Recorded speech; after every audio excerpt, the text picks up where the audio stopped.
semua? Baik. Bagaimana keadaan hari ini? Baik.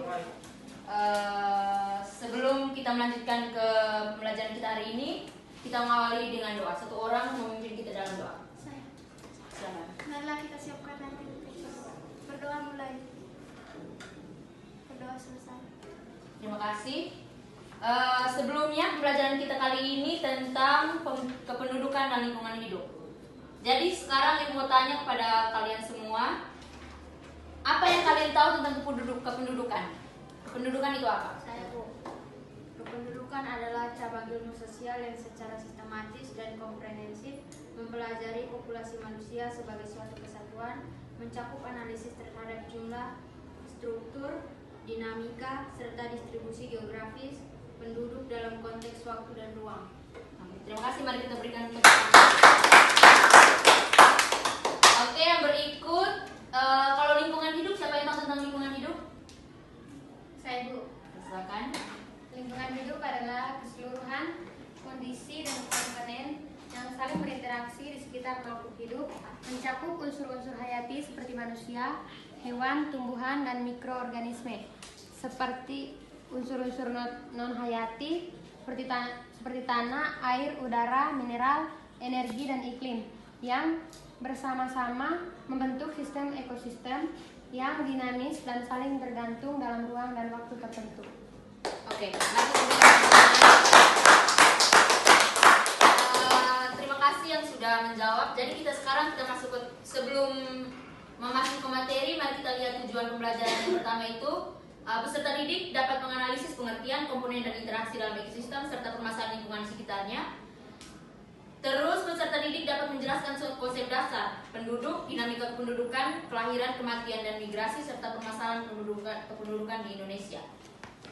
Yang berikut, mari kita masuk ke pengertian kependudukan dan lingkungan hidup.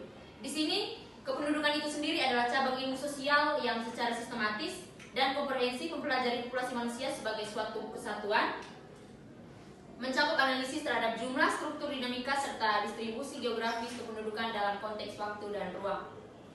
Yang berikut, lingkungan hidup itu sendiri adalah keseluruhan kondisi dan komponen yang paling berinteraksi di sekitar makhluk hidup, mencakup unsur-unsur hayati seperti manusia, hewan, tumbuhan, dan mikroorganisme, serta unsur-unsur non-hayati seperti tanah, air, udara, mineral, energi, dan iklim yang bersama-sama membentuk sistem ekosistem yang dinamis dan saling bergantung dalam ruang dan waktu tertentu.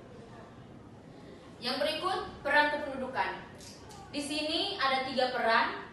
Yang pertama itu peran kependudukan sebagai produsen dan pengubah ekosistem, di mana mengubah lanskap dan habitat sebagai spesies dominan. Kependudukan berperan dalam mengubah bentang alam melalui urbanisasi, pertanian, dan infrastruktur. Yang berikut peran yang kedua itu peran kependudukan sebagai produsen dan pengubah ekosistem, di mana pengubah lanskap dan habitat sebagai spesies dominan. Kependudukan berperan dalam mengubah bentang alam.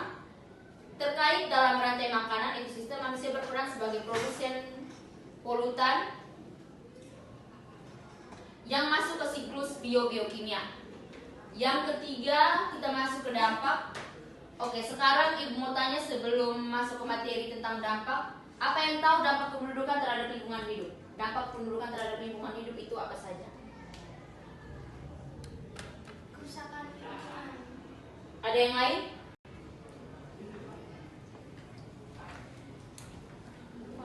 Konservasi dan pengelolaan lingkungan. Oke, ada yang lain? Selain kedua jawaban itu, apa dampak kependudukan terhadap lingkungan? Seperti yang kita ketahui yang terjadi di Sumatera saat ini, itu adalah salah satu dampak yang terjadi akibat ulah manusia yang akhirnya berdampak negatif terhadap kependudukan, terhadap lingkungan hidup. Yang berikut dampak positif yang saya ambil di sini.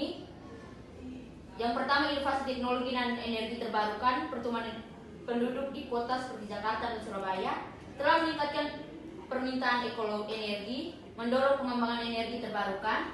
Yang berikut, konservasi dan pengolahan sumber daya kepada penduduk, mendorong kesadaran akan keterbatasan sumber daya seperti air dan hutan. Yang kedua, dampak negatif di sini deforestasi dan kehilangan habitat seperti yang dijawab oleh teman Feren tadi. Terkait pertumbuhan penduduk mendorong perluasan pertanian, perkebunan, dan pemukiman yang menyebabkan deforestasi. Yang berikut, penggunaan sumber daya berlebihan. Pertumbuhan penduduk meningkatkan konsumsi air, energi, dan pangan yang menguras sumber daya.